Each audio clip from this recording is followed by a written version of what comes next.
Hi, good morning or good afternoon, depending on where you may be sitting. My name is Lucy Hillier. I'm the coordinator of the Community Child Protection Exchange, and I'd like to welcome you to this webinar, which is called We Don't Report Because That's a Family Affair. It's a grounded look at community-based child protection in 3 rural and urban areas in Kenya. And this is based on work that was undertaken and commissioned by the Interagency Learning Initiative on Community-Based Child Protection Mechanisms and Child Protection Systems. So we're very happy today to be able to do this presentation and present quite a lot of learning that we've got from Kenya so far. So I wanted to welcome everybody that's joined. I'm not sure which countries you're all from, but I think we have quite a varied audience today. And I'd also like to welcome our speakers. We should have 3 speakers today. We have 2 online and we're waiting for 1 to join. So while hopefully Ken is joining, I will introduce you. So we have Professor Mike Wessells, who is professor at Columbia University in the program on forced migration and health. He's the lead researcher on the interagency research that we're going to talk about for community-driven interventions and for strengthening linkages with government-led aspects of national child protection systems. We also have Dr. Kathleen Kostelny, who's currently the lead international researcher for this research. And she's also a researcher, an evaluator, and a program advisor for many aspects of children's well-being. And we're waiting for Ken Ondoro to join us from Kenya. He's currently the national team leader for this research, and he's been working in the Mombasa slums and the rural areas of Kilifi and Kisii counties. So thank you so much for joining us, presenters. I think I'll just quickly say how we're going to run this webinar and a few sort of housekeeping and logistical issues for you. We're going to have a sort of quite well structured set of presentations with lots of gaps for asking questions. So we will have an introduction and a methodology sort of start off, and then we will break for a few questions. Then we'll go on to just look at some of the findings, and we've split them up because there's quite a lot. So we'll look at some of the the findings on the harms for children within the research areas. Then again, more time for questions. We'll look at what the community responses were in terms of findings. Again, then a break for questions. Then we'll look at how the community systems and the formal systems are linking, with a bit more time for questions. And finally, we'll look at the conclusions. And after that, we'll also have question time and we will have a bit of a discussion. In terms of how you ask questions, you'll see that your audio is not enabled, so you won't be able to speak as a participant, but what you can do is use the question function, which you hopefully can see in your webinar little control panel. Just type in your question, and Sarah Lilly from Save the Children UK is actually collecting questions which she will send to me to ask the presenters. But there may be some other questions that we can actually, as a team, answer by writing back to you using the function, the chat function, or the question function. So that's how we will do it today. The webinar will run for an hour and a half. If you've got any technical issues, please also just use the question function, if you can manage to use that, to just tell us what the problem is, and we will do our best to help you. So I think that's probably most of the information for how this will run, and I hope you enjoy the webinar. I'm going to introduce Mike Wessells first. He's going to give us just an introduction to the research in general and the methodology that they were using. So enjoy the webinar and look forward to your questions. Thanks. Unmuted.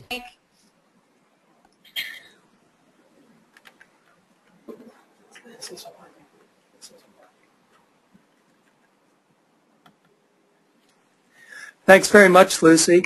So I'm Mike Wessells, everyone. It's a pleasure to be with you today. I wanted to say just a little bit about the Interagency Learning Initiative. In 2008, a group of practitioners and practitioner agencies wanted to ask the question, what do we really know about the effectiveness and sustainability of community-based child protection committees or child welfare committees? As you know, these have been frontline mechanisms that NGOs have long established as a means of trying to enable work on responding to and preventing various harms to children in a whole variety of settings, whether they be emergency, early recovery, or longer-term development. Out of that, we decided to conduct a global review, and we found a very weak evidence base overall, a somewhat alarming prevalence of harmful practices. Oftentimes community child welfare committees were set up in parallel with existing mechanisms and undermined them.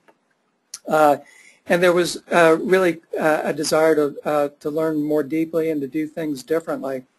And so we decided to embark on a collaborative learning process, first in Sierra Leone and Kenya, two different areas in Africa, and we hope to extend to a Asian context as well. And we want to engage in a bottom-up approach to system strengthening by testing the effectiveness of community-driven interventions for strengthening linkages between those mechanisms and the more formal mechanisms of the child protection system. We have a very distinguished and important global reference group that is organized and facilitated by Save the Children, Sarah Lilly, who is also with us today.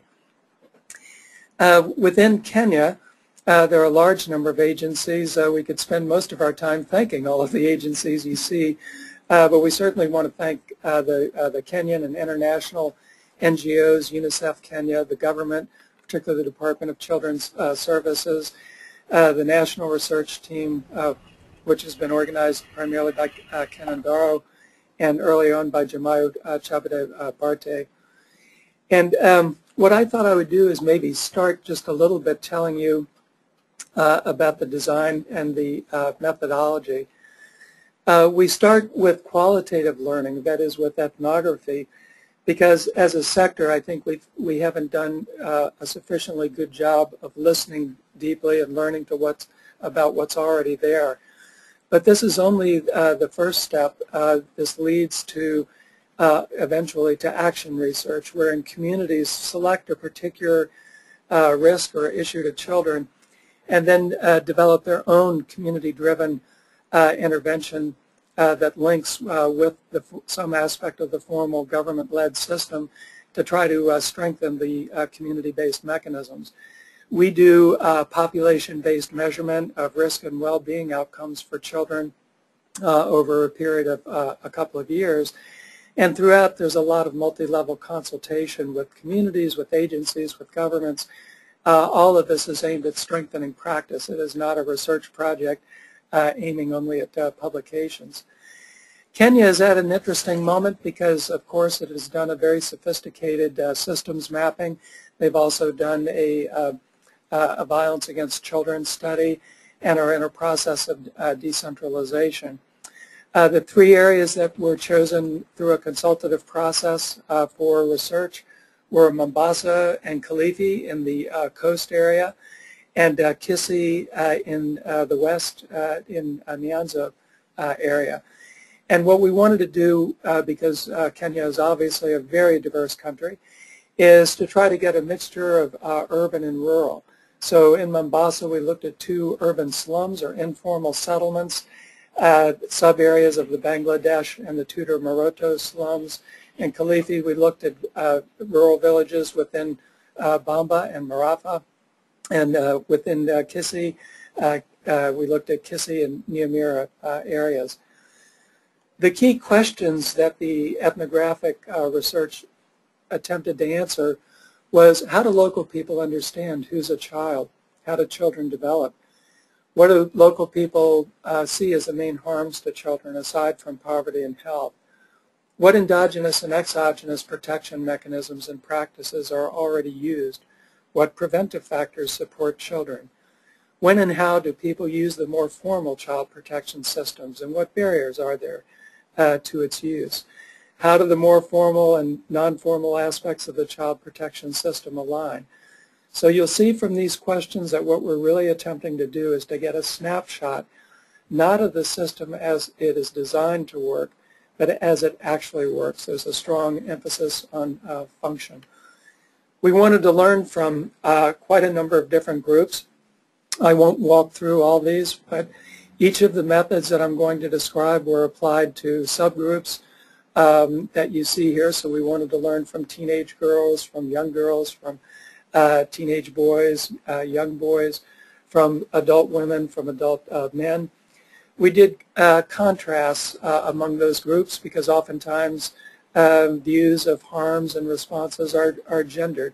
We wanted to look at age for the same reason, and we looked at socioeconomic status differences. So we were able to divide the communities that we worked in into groups that were roughly 70% lower SES and 30% higher SES. And we also did a contrast between ordinary citizens and workers in the former child protection system. We did a lot of mapping of pathways of response. We didn't want to know just how did people see harms to children, but what actually happened when a harm arose, whether it was a case of child beating or children out of school or rape. What were the steps involved? Who made the decisions? Who was consulted? What decisions were taken and what were the outcomes? And importantly, how did different stakeholders, parents, family, the child view the outcomes? The research team consisted of 17 Kenyan researchers, males and females, typically divided into teams of about 5 people, and they received 2 weeks of participatory training. And then a really key feature was we made sure that we had an experienced team leader, Ondoro, who would backstop, mentor, and check people, helping to analyze the quality of their records and transcripts, making sure that they were listening to people and getting verbatim transcripts. And then there were 2 international researchers, Kathleen and I, backstopping as well. The main tools were participant observation. The researchers lived in or near the villages and areas of research and accompanied people in their work, went to schools and observed children, places of worship, and took detailed notes. They also conducted group discussions with approximately 10 people in the different subgroups that I mentioned before. And those were aimed at identifying the most serious harms to children, which people understood to mean the things that worried them the most. They weren't necessarily the most frequent or the highest magnitude, but were sort of a combination. And then mapped out the dominant or typical pathways of response. There were also group discussions on preventive factors. There were in-depth interviews of people in which the interviewers followed respondents but sought to answer those questions I showed earlier and asked probing questions. Timelines were used as a means of learning about childhood, children's roles, markers of transition from childhood to adulthood. For children, risk mapping and body mapping were frequently used methods. And then there were key informant interviews with government workers, children's officers, area advisory committee and local advisory committee members, religious leaders, chiefs, elders, and so on. We paid very careful attention to research ethics. We didn't ask personal questions in order to avoid opening wounds. We paid very careful attention to gaining informed consent and making sure that there was no hidden coercion, and making sure that people's replies were kept in confidentiality. The data were collected July 2012 to August 2013. This was a short ethnography of about 4 weeks per site. And the way we worked was calculated to build trust. So initially there were participant observations, group discussions, body mappings, things that were done in public that would, and in group, that would build trust. And once we had some confidence, then in-depth one-on-one interviews became more prominent. The interviews and group discussions were recorded digitally, and then verbatim English records were created with lots of checking for accuracy and validity. And our team leader, Ondoro, did a lot of follow-up. For analytic purposes, we used a grounded approach of allowing natural categories to emerge through lots of reading and rereading. We did very extensive triangulation across people, but also across methods. We analyzed pathways of response and various protection mechanisms. We looked for typical narratives that indicated various categories of risk and response. When there were disagreements between the researchers, we had lots of discussion and talked those through. In some cases, we went back and collected additional information which was needed. And we used a method of contrast to take a look at how views varied according to one's social positioning. But I'd emphasize that this was a short ethnography. The skill development of the researchers was good, but it was growing even while data were being collected. There was a relatively short time frame for analysis. We were focusing primarily on people's beliefs, values, perceptions. We did not measure actual incidence rates of the harms, so that will be done later in the research using quantitative methods. So this is a mixed methods kind of approach.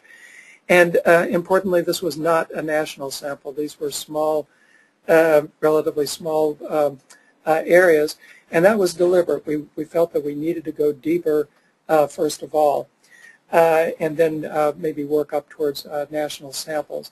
So I realize this is quite quick, but now we have some few moments for questions and answers regarding the methodology or the learning initiative itself. Thank you.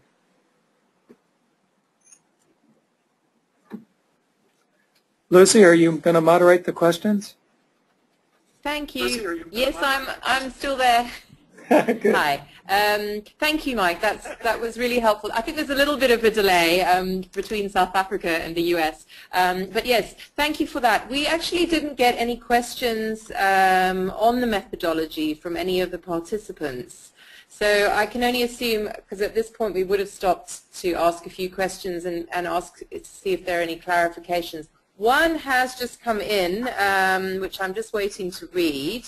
So if you just hold on for 1 second, all of you, hopefully it will come through. Okay, so this is a question, Mike, which says, why exactly was qualitative and in-depth seen as a first step rather than understanding overall where the major hotspots were? Yes. So if you want to try and answer that one.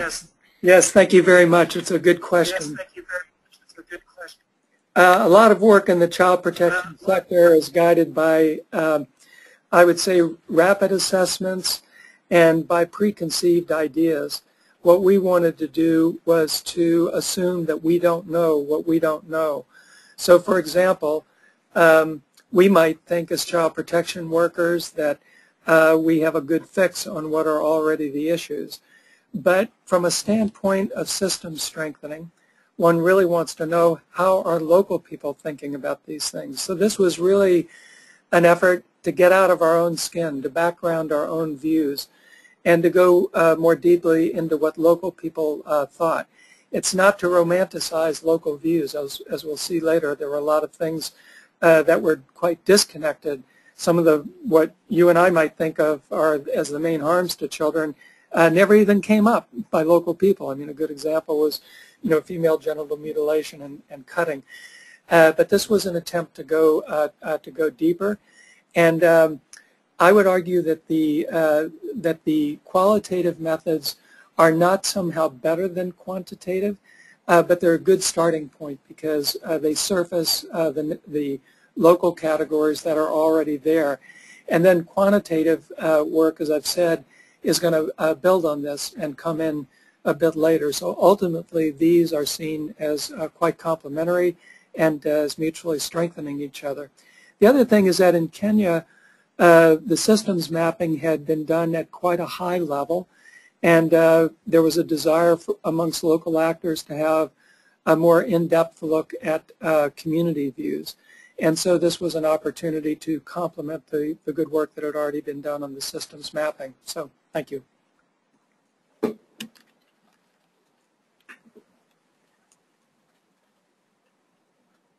Thank you, Mike. I've actually got one more question for you, which just came in. This will be the last one on the methodology. I think we need to move on after that.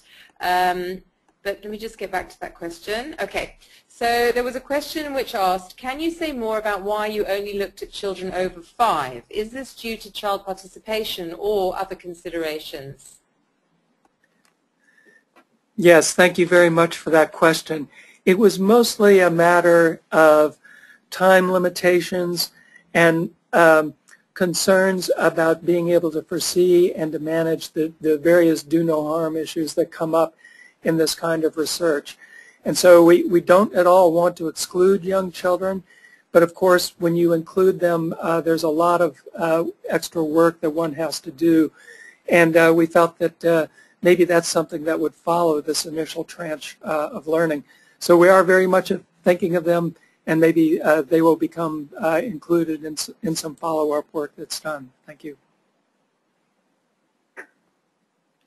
Thank you, Mike.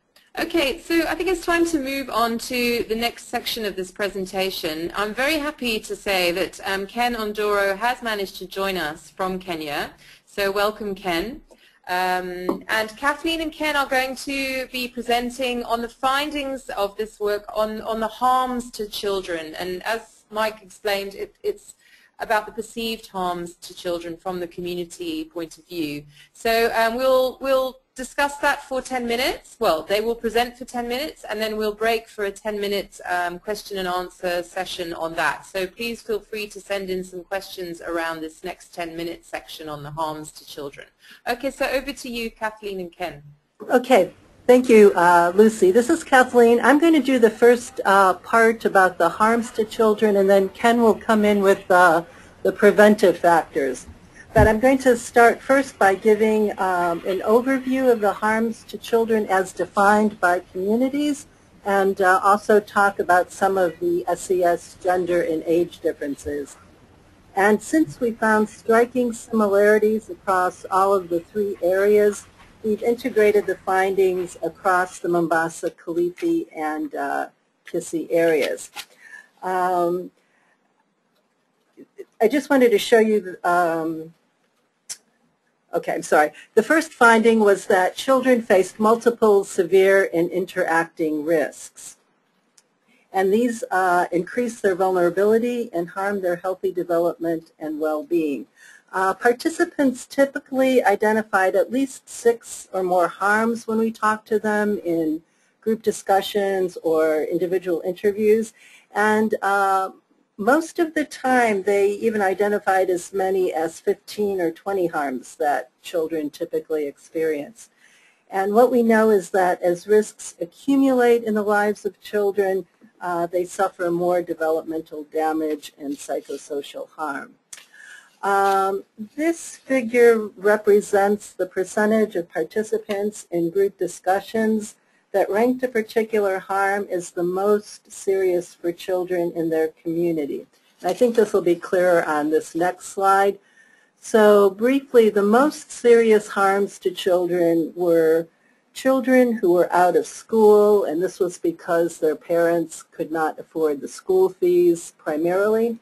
Also, the sexual abuse and exploitation of children, which included rape, transactional sex, prostitution, incest, early pregnancy, sometimes for girls as young as 9, but more typically girls who were about 13 years of age, and the use of alcohol and drugs, particularly this changa, which was a local brew. Additional harms to children were poor parenting, which was described as parents who did not provide the basic needs for their children, who got drunk in front of their children, or who had sex in front of their children, who quarreled with their children. Hard and heavy work, poverty and lack of food, negative influences such as children being exposed to video using mobile phones and accessing pornography, and bad peer influence. Orphans, primarily orphans as a result of HIV and AIDS, child beating, witchcraft, and very interestingly, child rights was viewed locally as a harm to children. The second key finding was that there was widespread poverty as a driver of many of the harms to children. And this played a key role in other harms, such as children being out of school, sexual abuse, heavy labor, and the alcohol and drug use. And even though we acknowledged that poverty was a huge problem to the people in the community and asked them not to talk about poverty or health as a harm, it nonetheless emerged very strongly. So just I wanted to share some quotes to illustrate what people actually said, and these are as it relates to poverty. Although the government announced that education was free, there are still small expenses that force parents to choose between educating the child and buying food for the family. This was from one of the slum areas in Mombasa.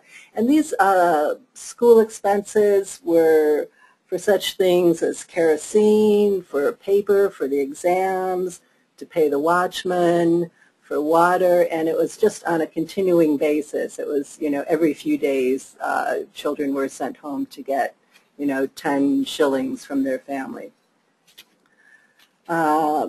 When parents weren't able to provide girls with their basic needs, such as food and clothes, girls turned to transactional sex or prostitution. Another quote here from Marafa: some of the parents can't buy these girls things like Always, the sanitary pads, and some of them do not even have enough food. So when it becomes too much for these children, they drop out of school and get into prostitution. And as a result of the poverty and engaging in the transactional sex, girls became pregnant at an early age. Again, another quote: it's because of fending for themselves. You get parents not providing for their children, and girls start looking for men. And after getting a baby is when they realize the difficulty and pain of getting a child without anything to give or care for them. In heavy work, I won't read this because we have a short time, but again, parents required their children to help support the family, so they were engaged in all sorts of heavy and exploitative and dangerous work. The third key finding was that gender-related issues of sexual abuse and exploitation, early pregnancy and early marriage were prominent. There was a lot of consensual sex with age mates going on. Children started quite early having sexual relationships. And then there was rape of young girls associated with these brewing dens. For example, mothers would use their daughters, as young as 6 years old to attract customers. These male customers would come in and get drunk and sexually abuse these very young girls. Girls who were working as domestic servants, as house help, would be frequently raped and sexually abused by their employers. And there was sexual abuse by people in power, such as uncles and teachers, people who should be protecting children, who were exploiting them. A lot of incest, but that was quite hidden in the community and not talked about. And then transactional sex was very common. Girls had, there were a lot of these motorbike drivers who flashed a lot of money around and attracted girls that way. And older men cheated girls by buying them things but then abandoning them when they became pregnant. Again, just some examples of the types of sexual abuse. For rape, there are people who give children money, and every now and then they buy them viazi. These are these fried potatoes, which are very popular. And later on, they call these children inside their houses and start touching them on their private parts. This was from the slum in Mombasa. And it is an example of incest. When the mother leaves and you are left alone with the father turns to you in rapes you. Transactional sex, children doing the business of the body is the main harm. Some children, especially those in secondary schools, when they don't have money, they sell their bodies so they can get the money. So sexual abuse by those with money and power, that's why we don't, this is from teenage girls in the Mombasa slum, that's why we don't want tuition, this after-school tutoring, because the teachers come and start touching you in inappropriate ways. I'm going to have to go through these quickly now. I also wanted to mention there was sexual abuse of boys, usually by older women whose husbands had died of HIV and AIDS, and then these boys became infected as a result of their performing these husband duties. For girls, a result of the sexual abuse was early pregnancies. Many cases where girls engage in sex with men and later they get pregnant and drop out of school. And these are young girls who are so young they don't even know how to cook, much less be somebody's wives. And as a result of the early pregnancies, there was a lot of abortions, very dangerous methods, did not go to hospitals. They went to a witch doctor or tried taking poison themselves or inserting metal rods, and fetuses were dumped in the ocean or in garbage piles. The fourth key finding was that the harms to children did vary according to gender, SES, and age.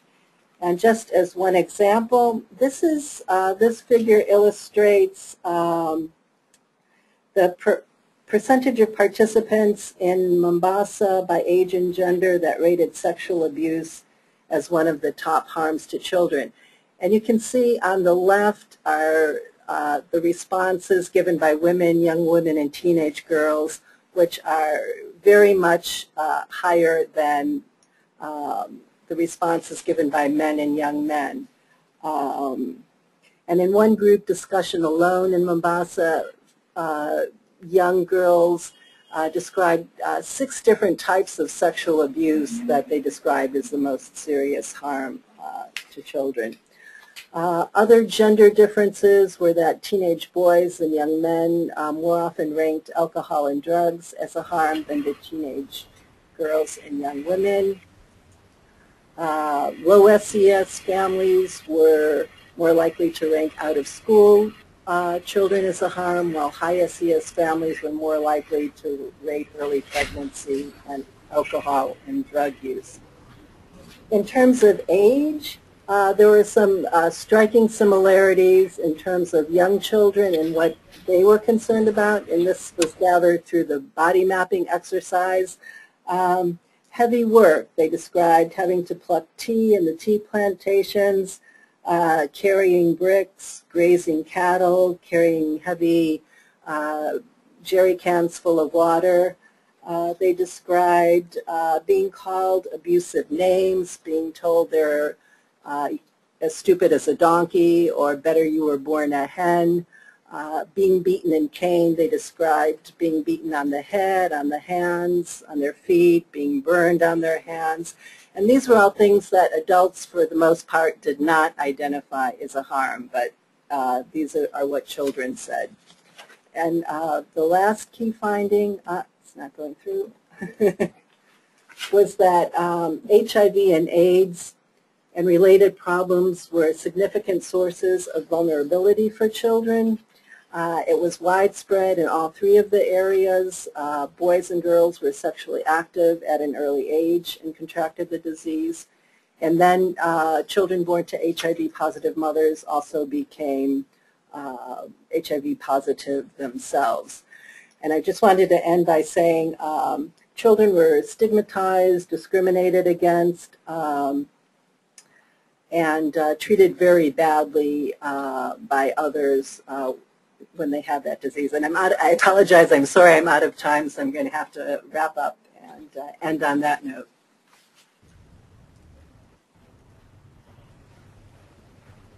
I think if there are any questions.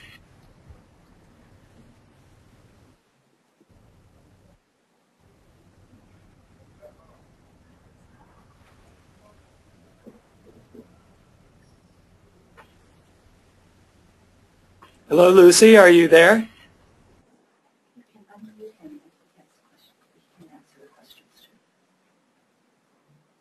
We've lost Lucy, apparently.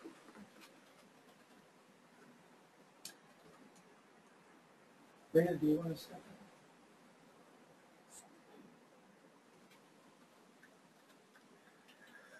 So we're pausing for just a moment to see if we can field some questions here. I think we may have lost Lucy in South Africa.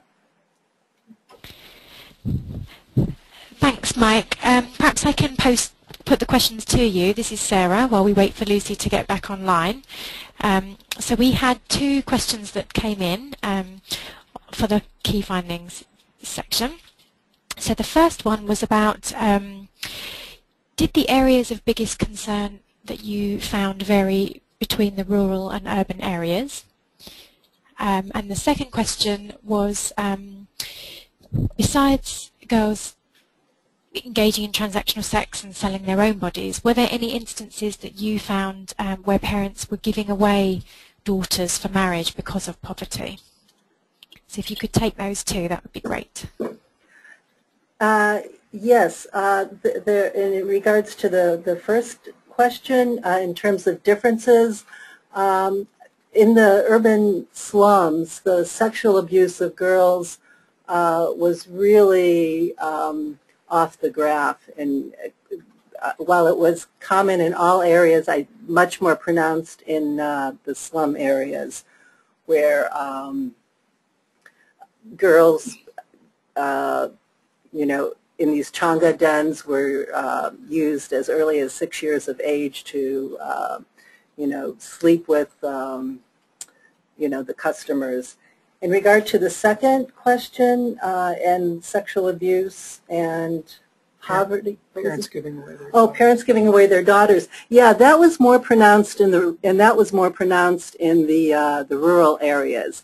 And again, you know, some girls said that, you know, they didn't even know they were engaged to these men. The mothers or the fathers had promised these girls to other men, like even when they were just born or a few years old, and these the mothers would send the girls to the men when they were young, and the men would like give them things, and then usually when the girl's breasts started coming out, then the man would come and claim the girl as his wife. But yeah, we found that you know, girls quite young were given in marriage. And Ken, if you're also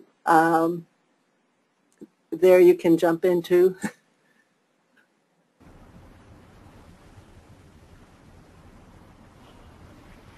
Yeah, my name is Ken, the Kenyan team leader.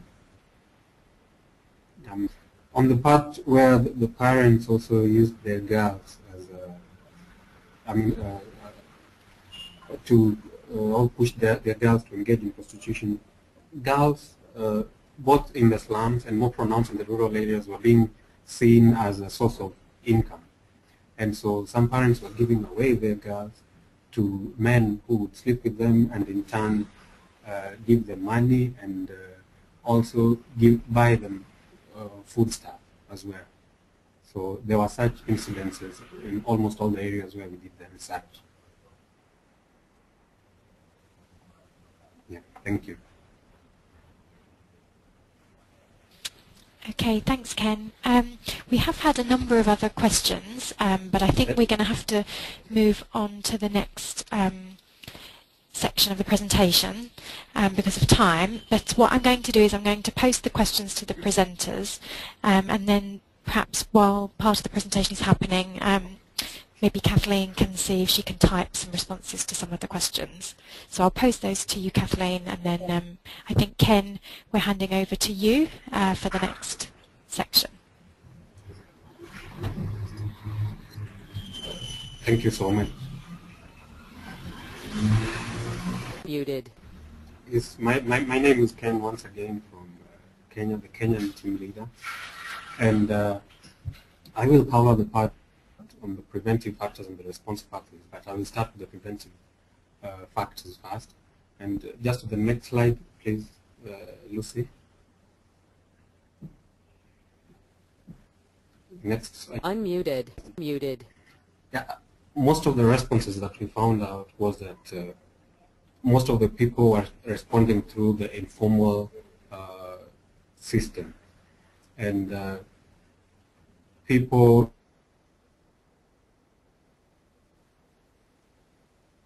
did not. So as you can see from the slides, that valuable preventive factors and community levels were operative, yet had limited capacity, effectiveness, and reach.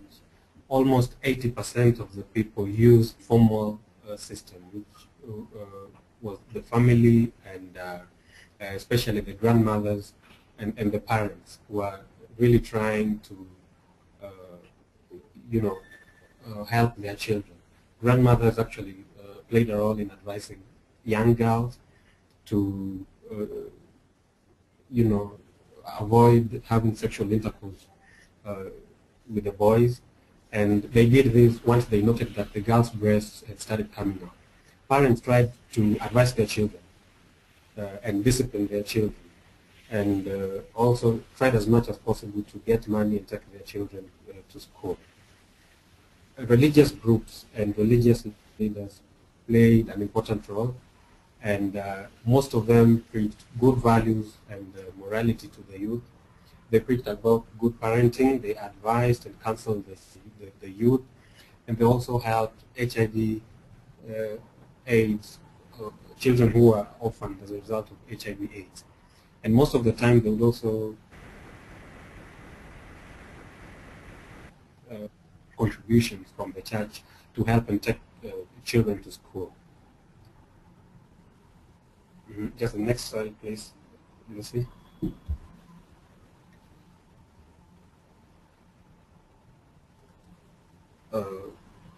Thank you.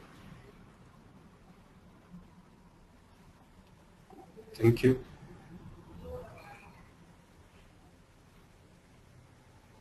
Yeah, and about these, the youth groups as well also played an important role in preventing harms to children.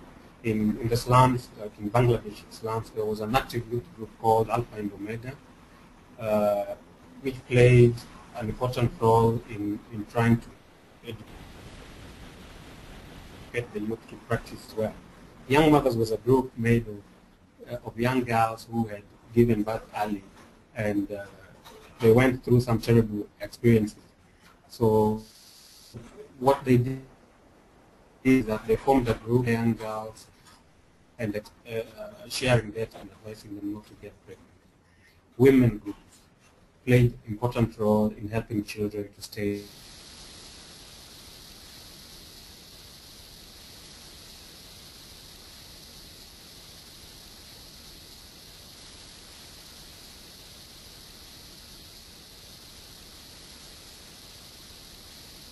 Unmuted.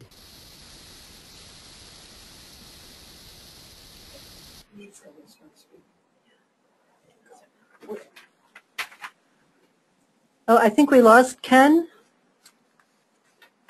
So I'm going to jump in there. Or Ken, are you there? Okay, I'm just going to jump in, and Ken, if you're come back. Okay, so what we found is that for 70 to 80% of the harms to children, the response was through the non-formal systems of family and community mechanisms. They did not go through the formal system.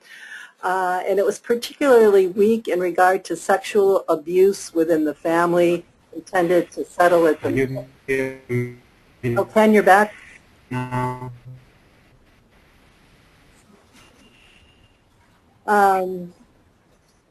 Yeah, I'm sorry for the problems. Family honor and avoidance of shame were often prioritized over the well-being of girl survivors of sexual abuse. And traditional mechanisms such as traditional courts or councils of elders were very rare to non-existent. The non-formal family and community mechanisms were of central importance in responding to risks, yet they were overstretched and very variable in their effectiveness. And in fact, non-formal family mechanisms caused a great deal of harm to children. For example, abortion. Mothers and grandmothers would take their girls to have an abortion but use these very dangerous means. As mentioned before, if a girl was raped, the parents would marry the girl to the rapist, and corporal punishment, was very widely used and obviously in some cases caused very serious injury to children. This is just one example of the pathways of response that we mapped out. We did this for all of the harms that were identified as most serious, just so it could be illustrated what people actually do instead of what they're supposed to do. So in this case of a child being out of school because the school fees hadn't been paid, one response, for example, would be that the child would tell the mother would go to the teacher and promise to pay. If the teacher accepted, they'd let the child back in school, but if the teacher did not accept, the mother would look for a different way of getting the money, either by asking the father and then the father going to look for extra work, or the mother going to this merry-go-round, the savings and loan scheme for women. I'm going to end there because once again we're out of time, and if Ken, if you've rejoined, you can also jump in for the questions.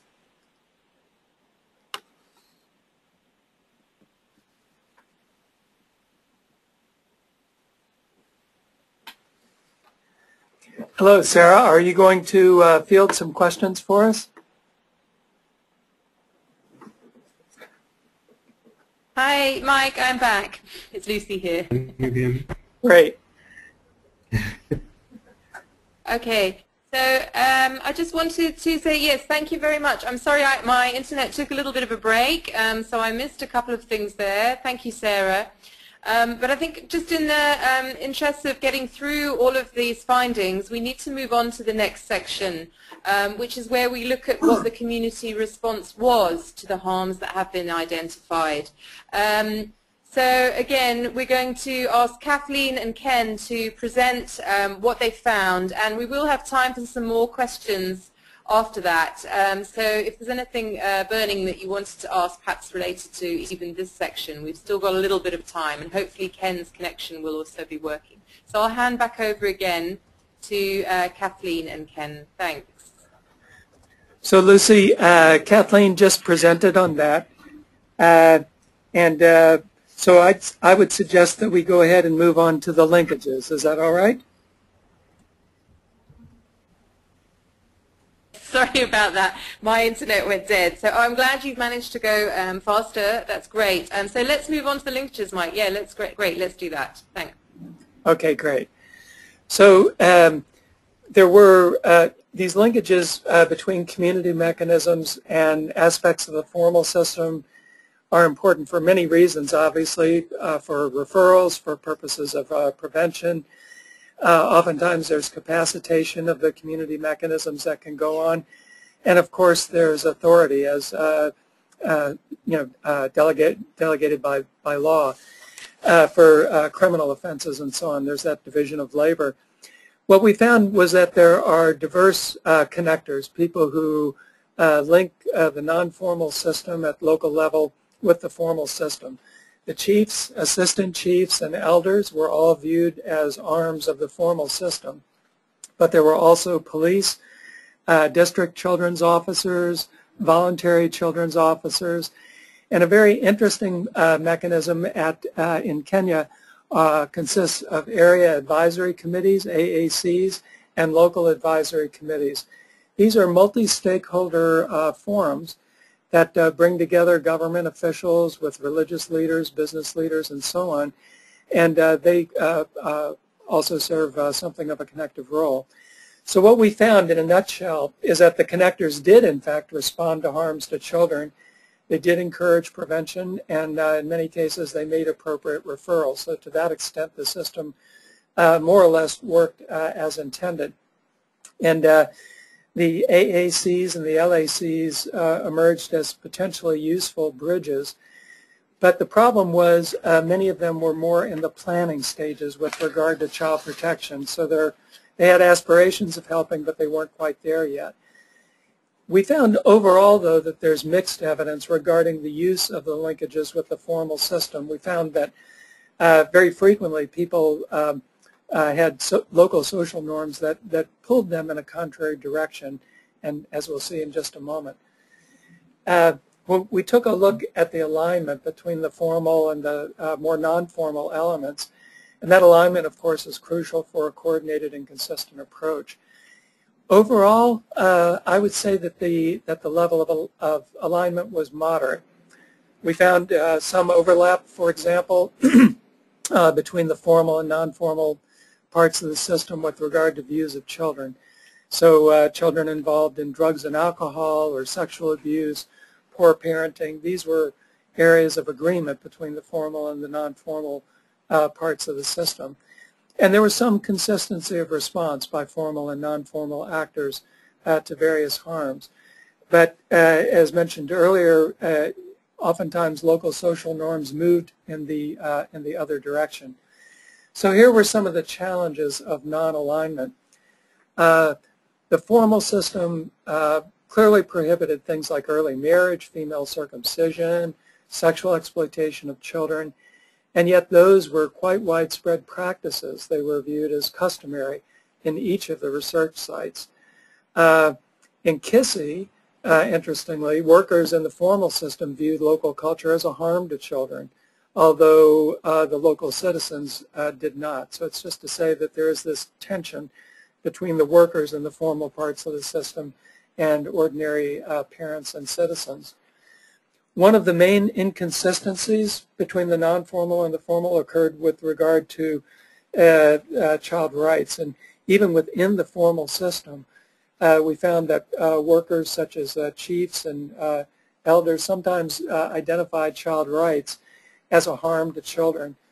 And they argued, for example, that before people taught about child rights, girls were fearful of getting pregnant because they knew they'd have to drop out of school. That is, there were real negative consequences, and that deterred teenage pregnancy.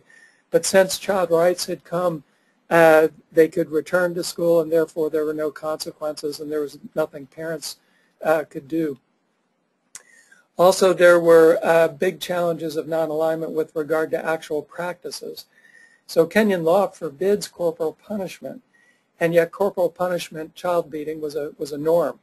Most Kenyan parents view child beating as a key part of teaching children good behavior and obedience. And this was interesting. Children who were out of school, for example, oftentimes the chiefs, teachers, and elders used beating as a means of trying to discipline those children and get them back in school. And we found that with other harms as well. With regard to statutory crimes, criminal offenses, such as the rape of a child, we found, similar to the UNICEF CAP survey that had been conducted a year and a half ago, that about 1/4 of the participants were not willing to report such a statutory crime to the authorities. And in some cases, people took direct collective action themselves. So if they saw a stranger raping a child, a dominant action was to enact mob violence by burning that person, usually to death, if the police did not arrive in time. The research was also able to identify 4 main obstacles to the use of the formal system, the first of which was bribery and corruption. So many people talked about how if you went to the chiefs or assistant chiefs, they'd ask for, quote, something small. In addition, when a statutory crime had been committed, the perpetrators said were reported to pay off police to drop the case, or even if police pressed the case, the perpetrators paid money to the victim's family, who then refused to press charges or to testify. There was a strong preference for family and community solutions. So, for example, when a girl became pregnant, usually the family of the girl would go to the family of the boy or man who had impregnated her, and they try to reach a compromise. And that compromise usually involved, some payment of, and some compensation, maybe in terms of animals. Maybe the girl would have to marry and so on. There was oftentimes a preference for those mechanisms rather than the formal mechanisms.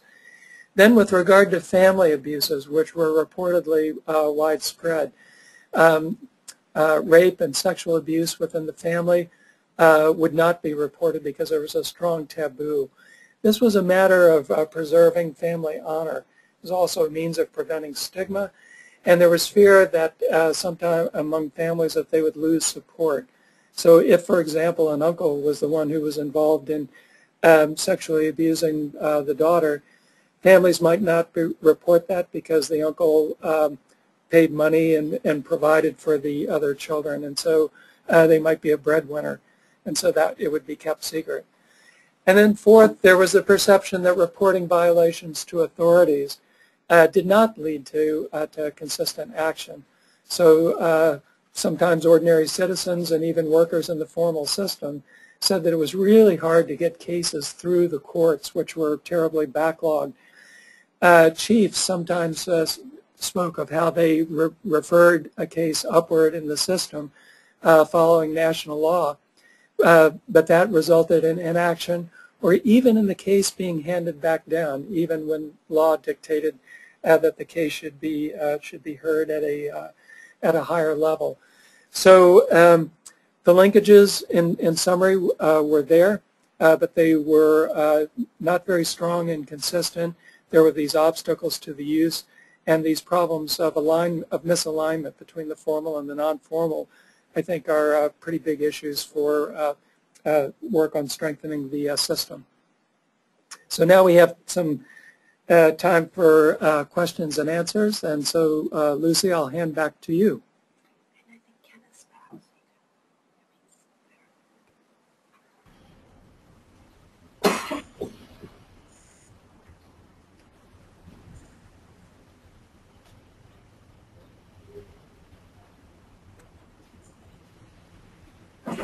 Hi, thank you, Mike, for that. That was great. We did have a question, and perhaps another question which you did partway answer that you could possibly elaborate on. So somebody asked, please clarify how sexual exploitation was being viewed as a customary practice. Is it in the context of child marriages?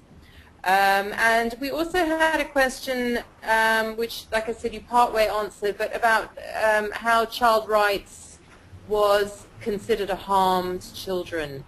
You did give one example, but I think we've got a little bit of time where you could potentially elaborate on that if you could.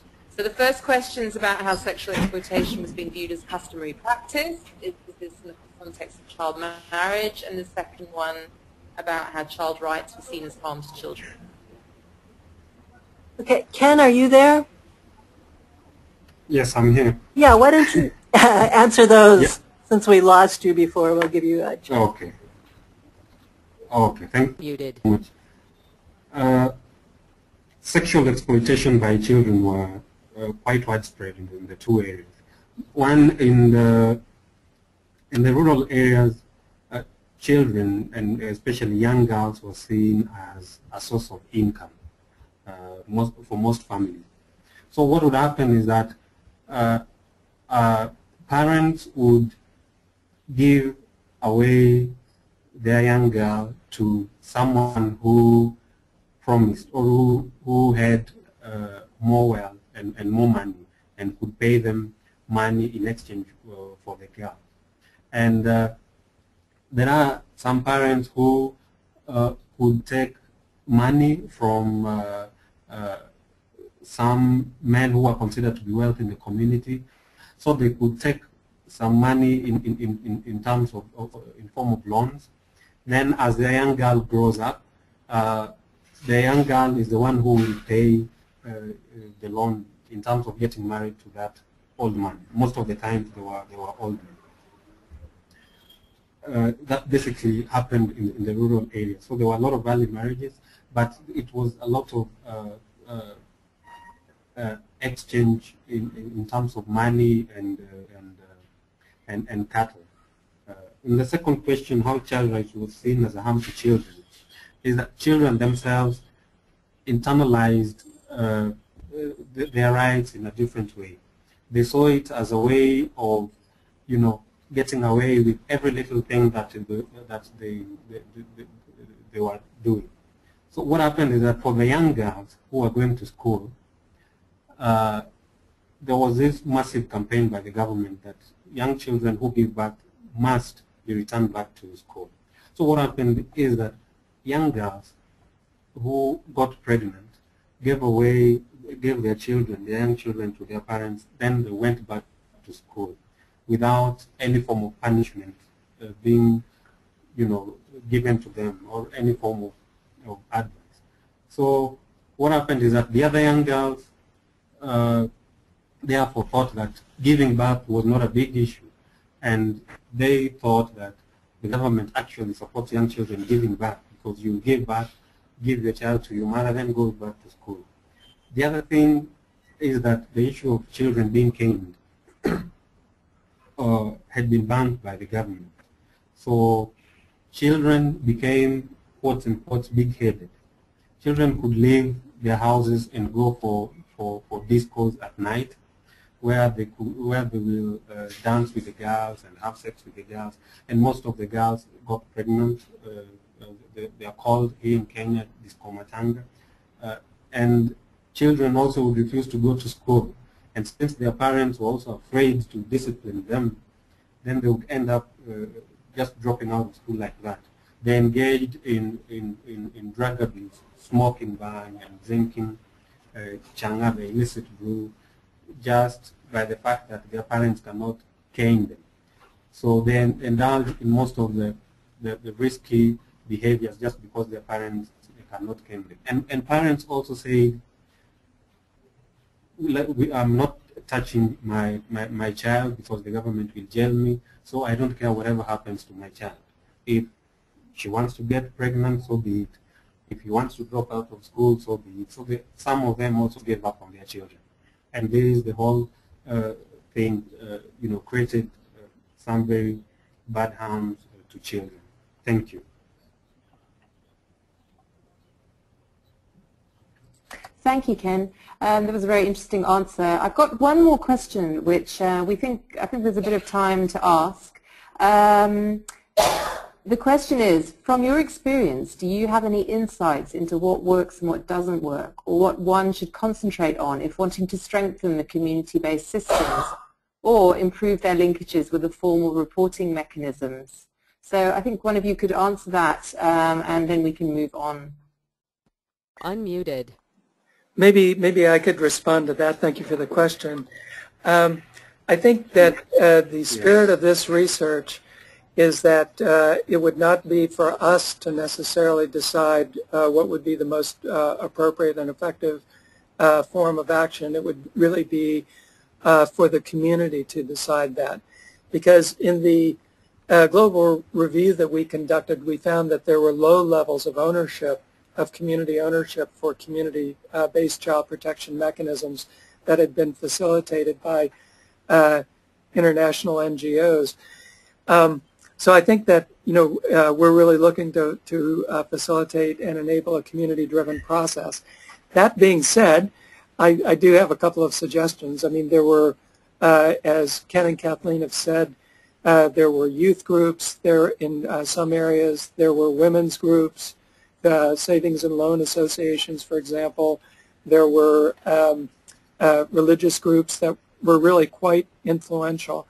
And I think a quick suggestion would be, rather than come in and try to set up another structure, some kind of structure that mediates between formal and non-formal maybe we should try to build on some of those groups that already exist. And then in terms of where are the linkages made, I tend to think, and I know a lot of my colleagues in the Kenyan government think this too, that the AACs and the LACs are particularly promising because they are a mixture of civilian and formal. So that might be quite interesting. Yeah, sorry, the AAC is the Area Advisory Council, and the local advisory councils. Those are the multi-stakeholder forums that I had mentioned earlier. Thank you. Thank you, Mike. Okay, we're getting quite a few questions in, but I think we should move on to the conclusions, which Mike will present for us, and then we will have a bit of time to answer some more questions. And I think if we get a lot, we will ask our presenters if they might be able to provide some written responses, which we can then post later on our respective websites. So let me just pass over to Mike now for the conclusions, and then we'll have a little question and answer session. Thanks, Mike. Thanks, Lucy. So this is going to be brief because I think there are a lot of good questions out there, and dialogue is always the richest part. So what we've decided to do is, rather than present recommendations, is to talk about some broad priorities for action.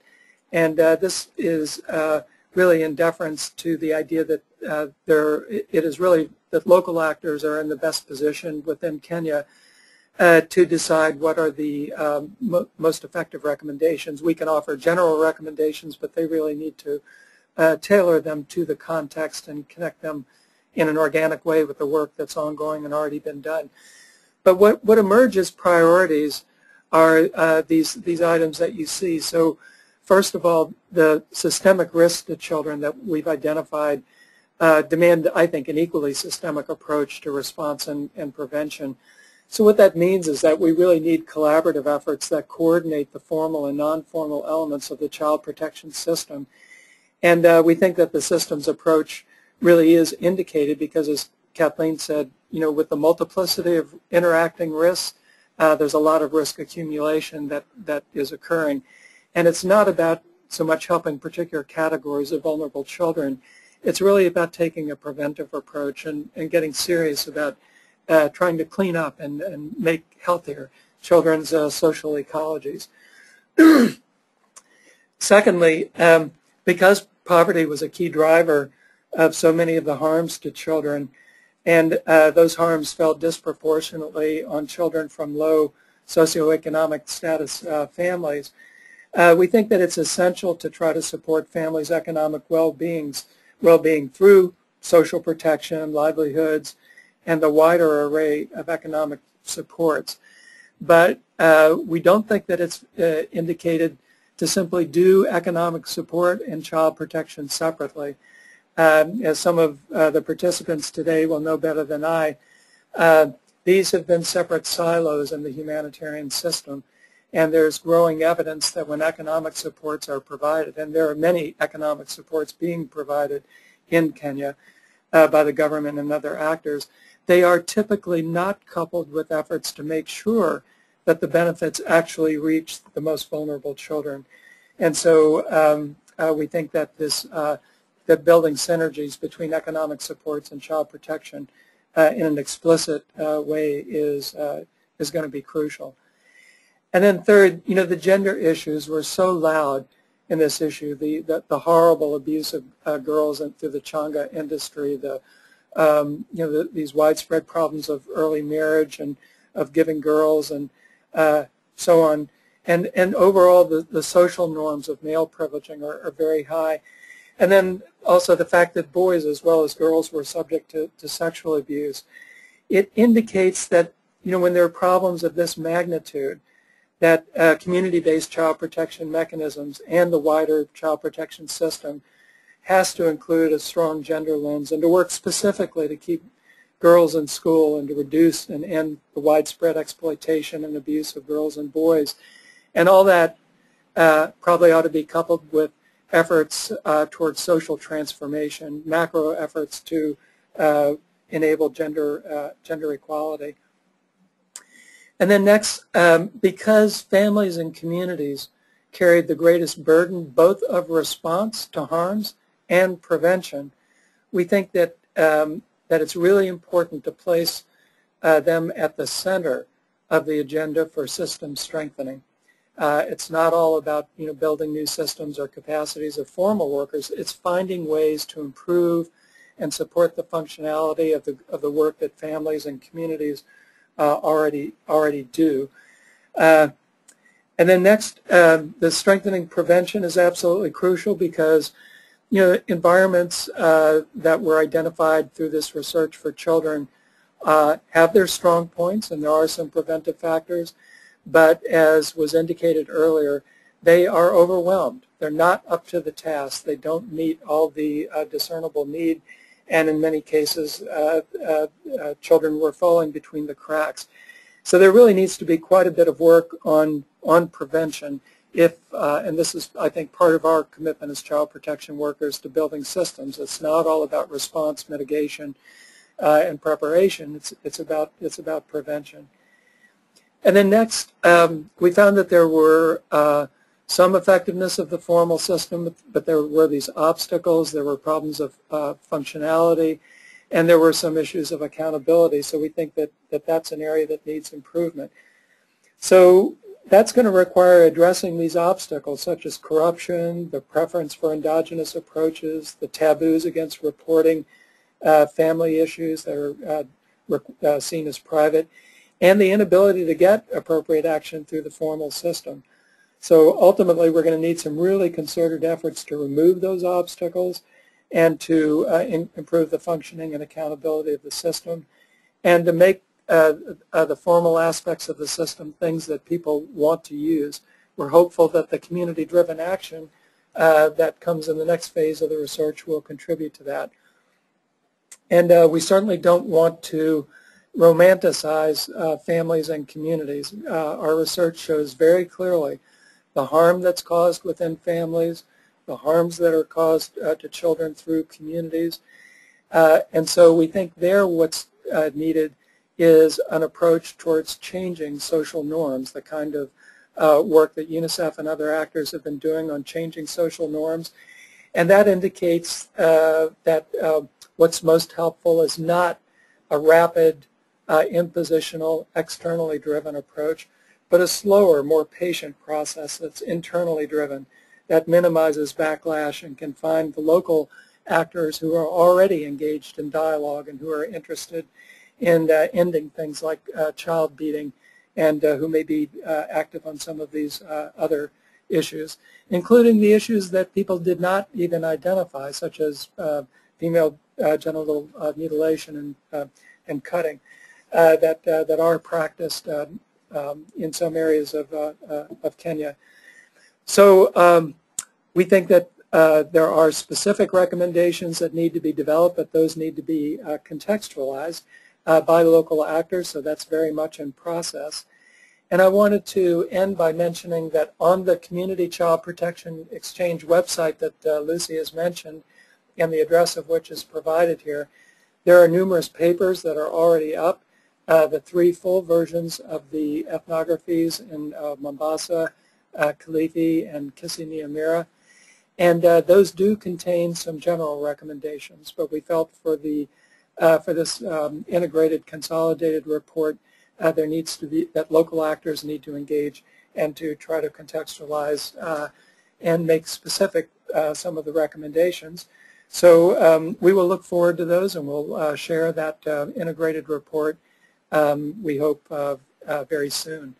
So I'm going to end there with an eye towards maybe being able to have our team respond to some more questions. So back to you, Lucy. Mike. Thanks, Mike. Yes, we've got some really interesting questions. So I'm going to try and maybe ask you, I'll ask 2 and you can try and answer, and then another 2. I'll try and bundle them together. Okay, here's 2 that are about the systems themselves. The first question is, did you learn anything about how CBOs and other actors help to bridge the gap between the formal and non-formal child protection systems? And another question, you've discussed functionality and accountability of formal systems. Did you come across issues of these systems being under-resourced? So I guess a question about the CBOs and their role in bridging the formal, non-formal, and one more about the issue of resourcing affecting functionality and accountability of the formal systems. So let's do those first, and then I've got another two for you. Ken, do you want to take one or both of those? Yes, let me respond to them. Thank you so much, Lucy. First, yes, the CBOs were really trying to bridge the gap between the formal and the informal systems. First of all, as Mike had mentioned before, we have the ASE, the Area Advisory Council, that is, that goes down up to the locational level, the rural, the grassroots level. Most of these ASCs are supported by the CBOs, the community-based, some of the community-based organizations. So it is these organizations that organizes a meeting that brings together all the ASC actors. On the other hand, also, some community-based organizations were trying to facilitate reporting cases to the police and even taking them to the court. So some of these CBOs would really, if there were cases, for example, of rape within the community, then they would help, helping the family of the raped girl in trying to seek justice, in trying to provide transport to them from the home to the police and to the courts, and they follow that up. Also, they, help in working with the DCOs, the district children's officers, who are now called the sub-county children's officers. So most of these CBO workers would actually take a step and walk to the children's officer's office and report and try to address some issues that were happening in the community that were affecting children negatively. On the second question about the functionality of the formal system,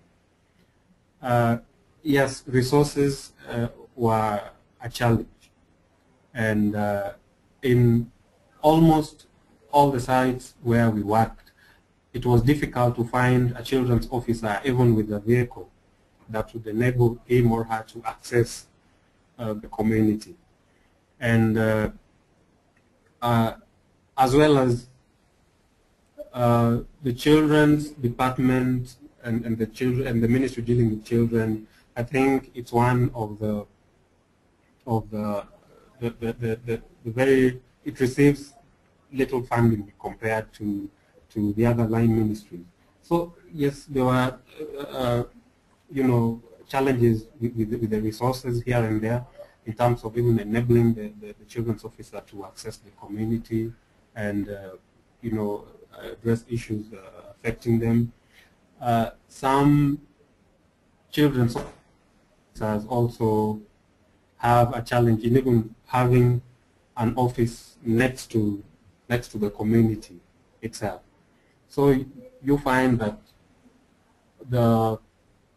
some officers look for offices that are located far away from the community. So it's very difficult for even the community members to travel all the way from the community to the children's officer. And that is why you find that in some we found that in some communities where we went to, there are community members who do not even know the existence of children's officer. They don't know that there's a children's officer within that particular district. Thank you. Back to you, Lucy.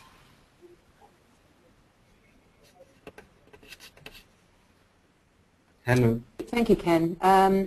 Okay, so yes, hi. Can I ask the next two questions? Which one is actually about whether harms for children with disabilities were looked into, if there was any findings, if they were any different from any of the other findings around harms to children. The second question is, how are the area advisory councils tackling the negative social norms and other obstacles? So one about children with disabilities, another one about area advisory councils tackling negative social norms. Thanks.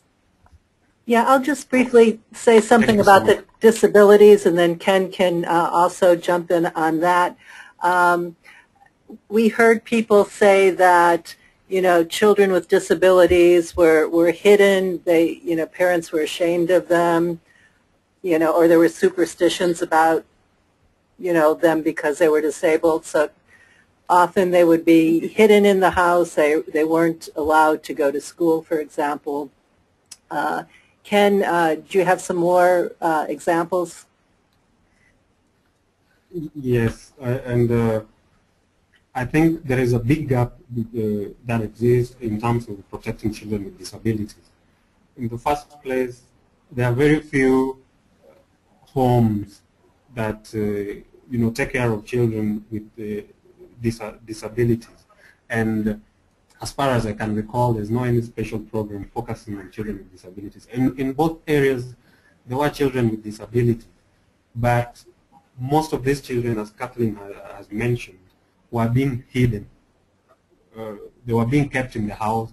Some of them had even never seen human beings in quotes. So they were kept somewhere locked. You know, some of them were still being chained inside the houses, and very few of them were being taken to school.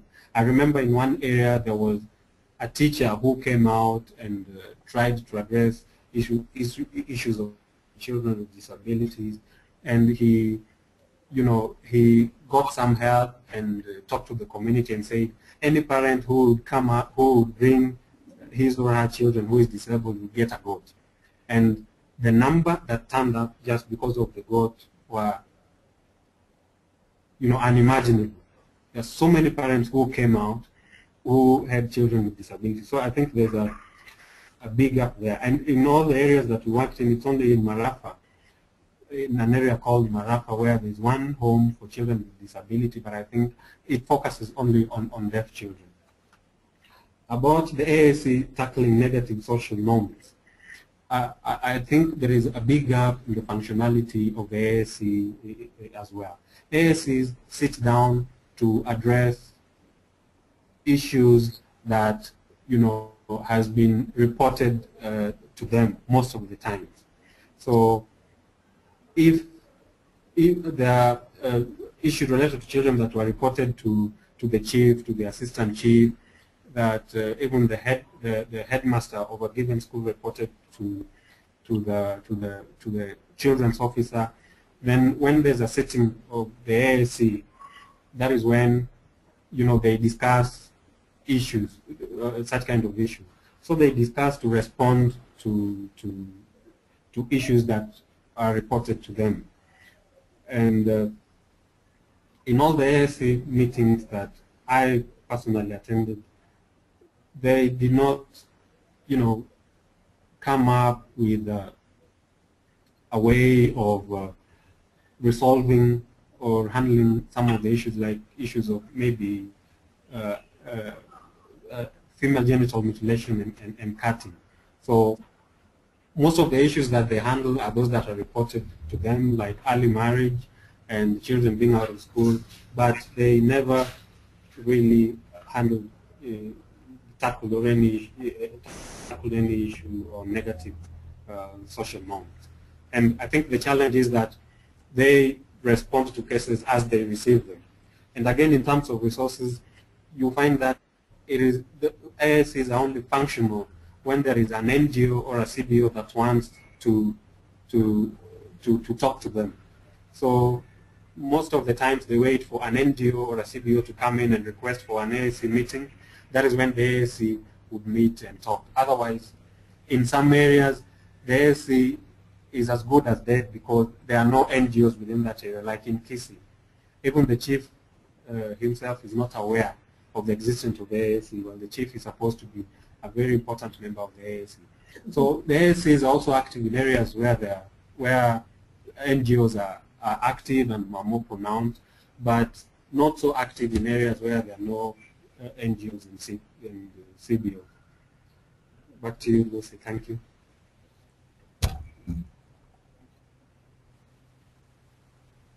Thanks. That was a great answer. I think it's given us a lot to think about. I think we have pretty much come to the end of the time we've allotted for this webinar.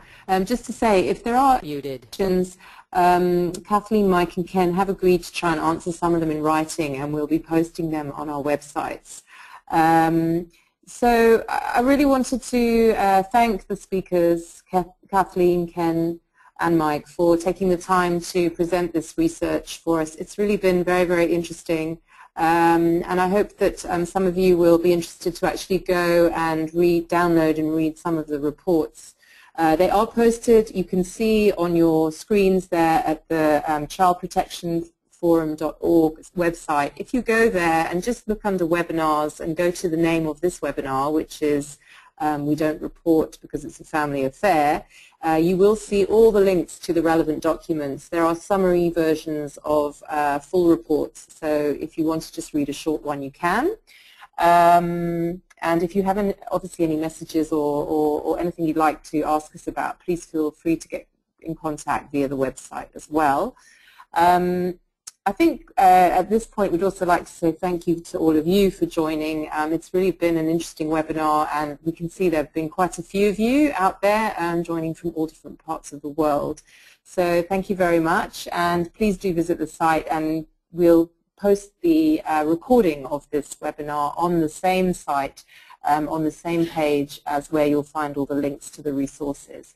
So please do have a listen or pass on to your colleagues if they would like to listen and couldn't join.